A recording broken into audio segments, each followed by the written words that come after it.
between 1958 and 1961, France did something absolutely horrible. France made the Francophone African countries, and I don't even want to use that terminology, but I only use it for the purposes of conversation. The 14 countries which were formally, but still colonized by the French, they were forced to sign a document that they called the Pact for the Continuation of Colonization. You heard me. The Pact for the Continuation of Colonization. If you want your independence, you must sign this. Guinea, Secretary said absolutely not. Mali said absolutely not. France, pack your bags and go on back home. France could not believe it. Could not understand that an African country, these monkeys, do not want to be affiliated to France. They said, we will show you.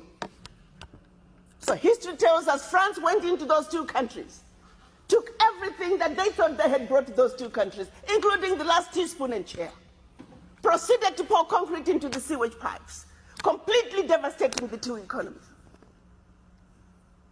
The then newly appointed president of Ghana, Kwame Nkrumah, in his efforts to rescue these two economies, created the first ever union of any African states, Ghana, Guinea, and Mali.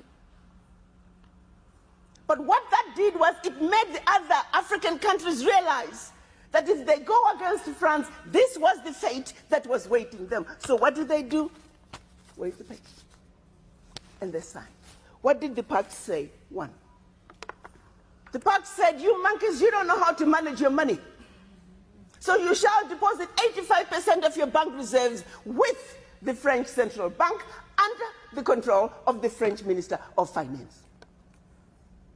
And that France is going to take your deposits from the individual countries, pool them together, invest them in the French stock market under the French name. And you, monkeys, you may or may not know the returns. Latest figures are showing this is still going on since 1958. France today is collecting out of Africa over $500 billion before investing. And when they finish investing this money, for every 14 billion out of Africa, they're recognizing over 300 billion. Now do the math. So when it's actually said and done, France is taking out of Africa trillions of dollars every year, and we, the poor Africans, are gladly giving it to France. And the same France has the audacity to look at us and call us poor people. 1958. They went further with the pact.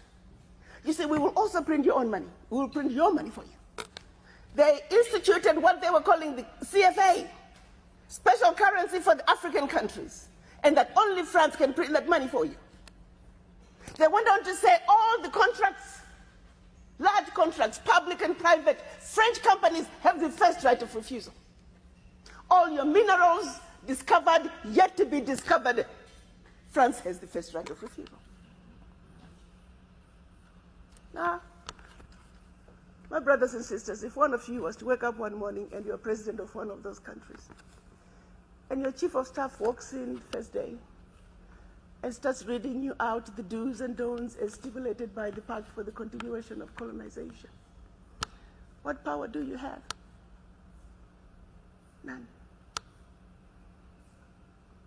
And the same countries that are stealing from Africa, they have the audacity to look at Africa and say, Africans, what's wrong with you? Why can't you all take care of yourselves?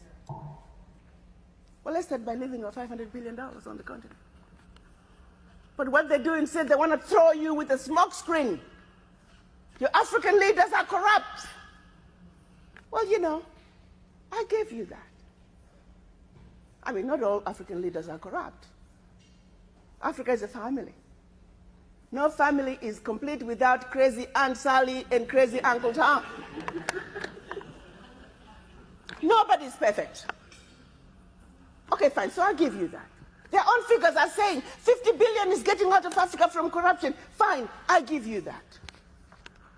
But you do not want me to engage in a conversation that's solely limited to the $50 billion out of Africa through corruption. First, you don't tell me where it's going. You simply tell me it's getting out of Africa. But secondly, there's a bigger thief. You got two thieves, one with a briefcase with 50 billion and the other thief with a briefcase with 500 billion. I am a smart woman. You want me to ignore the one with 500 billion and put all my energies on a suitcase with 50? And by the time the one with 500 billion is done investing, we are talking trillions. Now, do you see how quickly the funds out of Africa from corruption become the larger chunk under the table? And they want you to stay under the table. So you never have to talk about what is on the table. We must wake up, Africans. We must think about our situations.